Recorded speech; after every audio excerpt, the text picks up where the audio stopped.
Sir నమస్తే sir.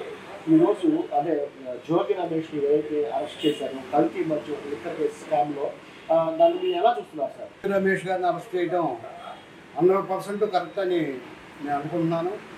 అలాగే ఆయన చేసిన అనేక రకమైన చెడ్డ పనులు కానివ్వండి, అనేక రకమైన స్కాములు కానివ్వండి, మరి అవన్నీ ఈ రోజున అక్కడికి వచ్చి మరి ఆయన అరెస్టుకు దోహదం చేసిందని నేను అభిప్రాయపడుతున్నాను. సార్ అసలు ముఖ్యంగా నాకేం తెలియదు, కల్తీ మధ్యవర్గం వాళ్ళు లేదా కావాలంటే అమ్మవారి గుళ్ళో ప్రమాణం చేస్తాను, కనకదుర్గవారి గుళ్ళో ప్రమాణం చేశారు, అలాగే నా మీద సిబిఐ ఎంక్వైరీ అన్నాడు కదా, మరి వీటన్నిటి ఎలా చూడొచ్చు సార్? అంటే సిబిఐ ఎంక్వైరీ అంటే ఇది వైసీపీ ప్రభుత్వం అనుకుని ఉంటాడు.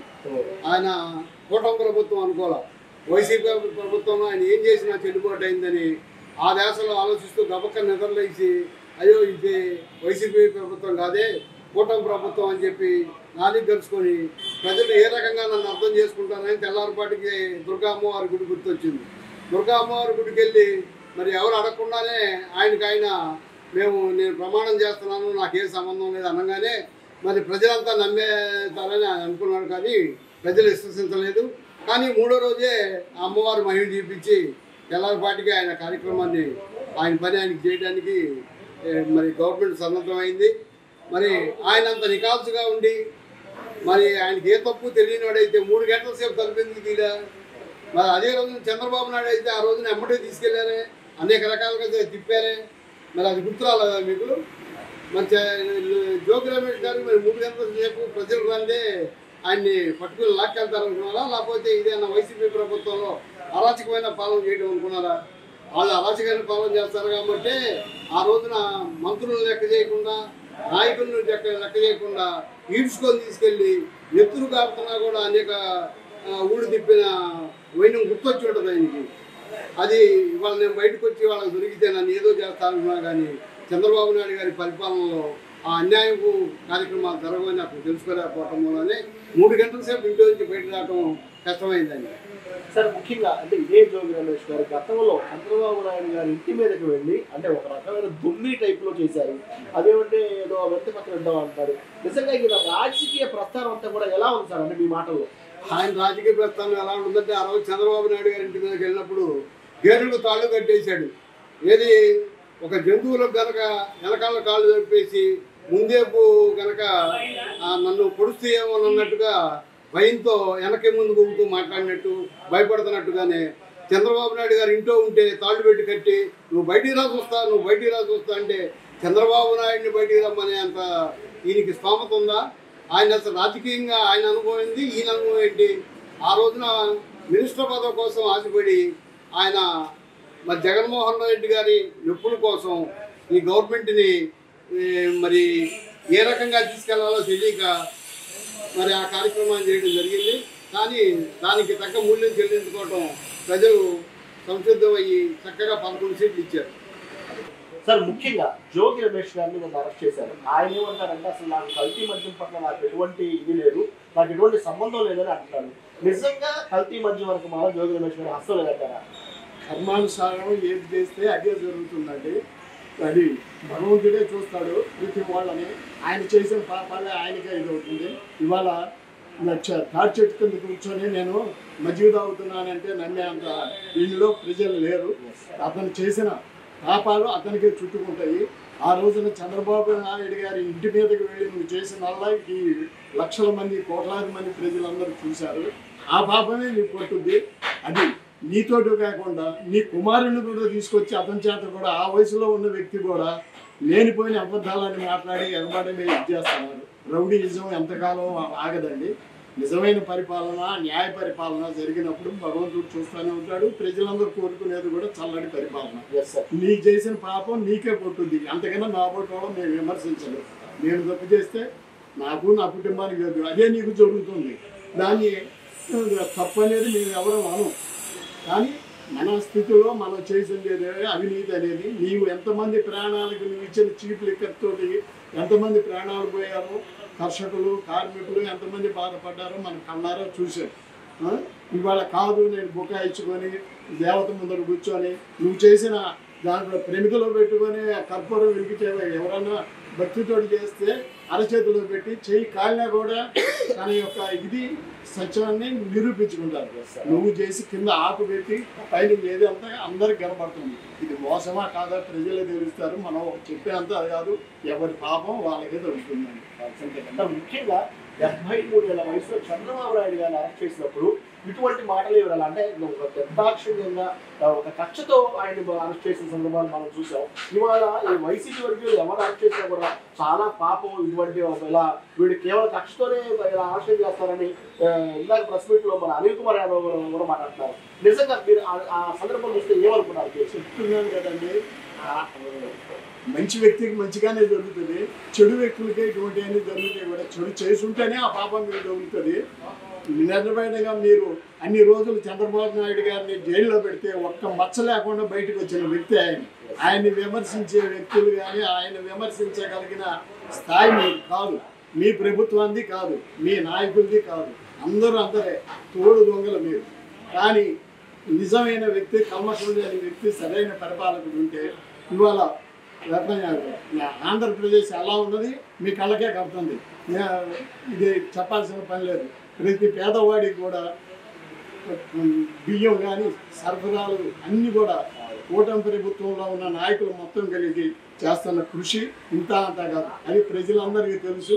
మీరు ఊరిని చక్కలు కొట్టుకొని ఏదో చేసి ఏదో బురద జరుగుతామంటే అది మడికి సమమైన పని కాదు. నీకు జరిగే శాస్త్రం అడిగి కరెక్ట్గా జరుగుతుంది. చదువు నిమిత్తం కూడా చదువులో కూడా పాఠశాలలో కూడా ఇదే టీచర్లను తీసుకెళ్ళి బ్రాందీ షాపుల దగ్గర పెట్టాను. గురువు లాంటి వాడు విద్యా బోధన చేయాలి, కానీ ఆయన్ని తీసుకెళ్ళి కాపలా పెట్టి మందొమ్మిచ్చే చోట నిలబెట్టి అటువంటి విద్యేసిన వ్యవస్థలన్నీ నాశనం అయినాయి. ఒక్కటని కాదు నేను చెప్తుంది, అన్నిగా జరిగినాయి. కానీ ఆ ప్రభుత్వం వస్తే మటుకు మానవుడుగా బతకలేడు. రౌడీజాలు, దొమ్మీలు, దోపిడీలు మటుగా గ్యారెంటీగా జరుగుతాయి. సార్ నమస్తే సార్. కులసు గారు, ఇప్పుడు జోగి రమేష్ని ఏదైతే అరెస్ట్ చేశారో అసలు జోగి రమేష్ నాకే పాపం ఉందో తెలియదు అని అంటున్నాడు. ఎంతవరకు నిజం అంటారు? ఒకటండి, అబద్ధాలు చెప్పేవాడికి వాడికి అలవాటైపోయింది అబద్ధం చెప్పడం. ప్రతిరోజు కూడా వాడు తెలిసేది ఏంటంటే అబద్ధం చెప్పడం, తప్పుడు పనులు చేయటం, ప్రజల్ని పీడించుకొని తప్పులు కాజేయటం. అందువల్ల ఏంటంటే నిజాన్ని కూడా ఆయన అబద్ధంగా చెప్పగలరు. ఆయన చెప్పినవన్నీ కూడా ప్రజలు ఎవరు కూడా నమ్మే పరిస్థితి లేదు. అయితే జోగి రమేష్ గారికి కల్తీ మధ్యకి ఎటువంటి సంబంధం లేదు. అదే నా మీద అవసరమైతే సిబిఐ ఎంక్వైరీ ఏంటని తనకు తానే అన్నాడు. అలాగే అమ్మవారి గుడి ముందు ఊళ్ళోకి వెళ్ళి ప్రమాణాలు చేశారు. ఇంతకంటే ఇంకేం కావాలి, నేను నాకు అసలు ఏంటి అంటాడు. నిజంగా కల్తీ మధ్య వర్గం వల్ల జోగి రమేష్ గారు హస్తం వేయలేదంటారు సార్? 100% ఆయనే ఎవరైతే క్లెయిమ్ చేశాడో జనార్దన్ ఆయనే చెప్పాడు, అయ్యా నాకు తెలియదు, నేను ఏడేళ్ళి ఆఫ్రికాలో ఉన్నాను, నీకెందుకు మద్యం తయారు చేయి, అమ్ముదాం, చంద్రబాబు మీద బుర్ర చల్లుదాం, చంద్రబాబు గవర్నమెంట్, పవన్ కళ్యాణ్, లోకేష్ వీళ్ళ మీద మనం బుర్ర చల్లాలంటే మనం ఈ మద్యం కల్తీ మద్యం తయారు చేస్తేనే చేయగలుగుతాం, కాబట్టి నువ్వు 2 సార్లు చేయని చెప్పి ఆయన చెప్పి చేపించాడు. నీకెందుకు నువ్వు వెళ్ళి ఆఫ్రికా వెళ్ళన్నాడు. ఇదంతా కూడా కావాలని ప్రజలని మభ్యపెడుతూ గవర్నమెంట్ మీద బుర్ర చల్లే పనిలో వీళ్ళకి ఏంటంటే మంచి ప్రభుత్వం అవసరం, ఎంతసేపు కూడా తోసుకునే ప్రభుత్వం కావాలి, ప్రజలను తోసుకోవడం కావాలి. అందువల్ల ఆయన దొంగ ప్రమాణం చేశాడు. అలాగే అన్ని అబద్ధాలు చెబుతున్నాడు. మరి ఆ రోజున మనం చూసాం, ఏది పడ్డా కూడా మరి గుళ్ళోకి వెళ్ళి నాటకం ఆడాడు. వాళ్ళ గుళ్ళోకి వెళ్ళి నాటకం ఎవరు ఆడమన్నారు, ఎవరు ప్రమాణం చేయమన్నారు ఆయన్ని? ఆయన అంతటా ఆయన గుడికి దర్శనానికి వెళ్ళాడు. అక్కడ ఆయన ఏదో గుడి దగ్గర నేను ప్రమాణం చేస్తున్నాను, నాకే పాపం తెలియదు. చాలా అమానుషం, ఇబ్బందికరమైన ప్రజలకి ఆయన్ని గమనిస్తూనే ఉన్నారు. ఈ వైసీపీ గవర్నమెంట్లో ఈ జోగి రమేష్ గారు చేసినటువంటి దుశ్చర్యలని కూడా ప్రజలు గమనిస్తూనే ఉన్నారు.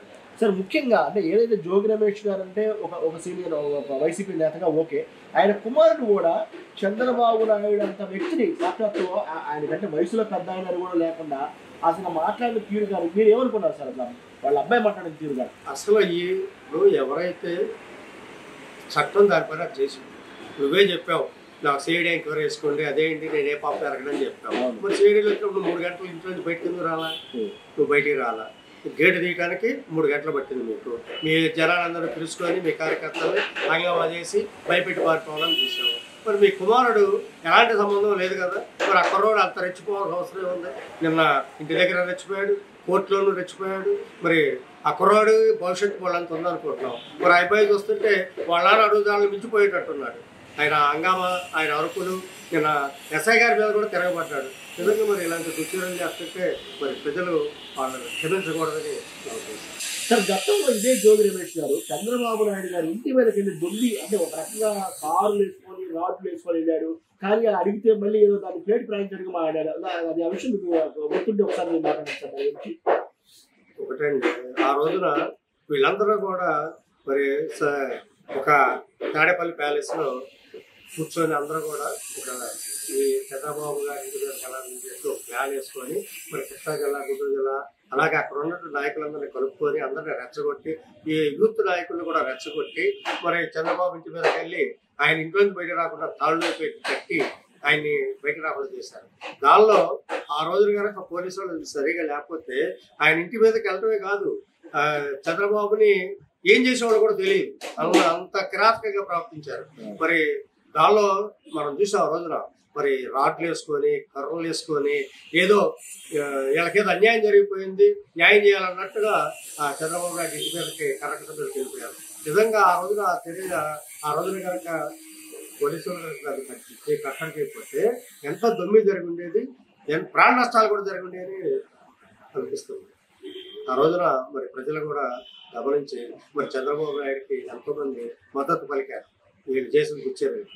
వీళ్ళు మనం ఆ రోజు మీరు గమనిస్తే మరి ఎక్కడెక్కడి నుంచి వీళ్ళంతా గుంటూరు నుంచి, ఇటు కృష్ణా జిల్లా నుంచి అందరూ కూడా వచ్చేసి గబగబా మరి సద్దలవారి గ్రూప్ మీదకి, ఆయన మీదకి ఇంటి మీదకి వెళ్ళారు.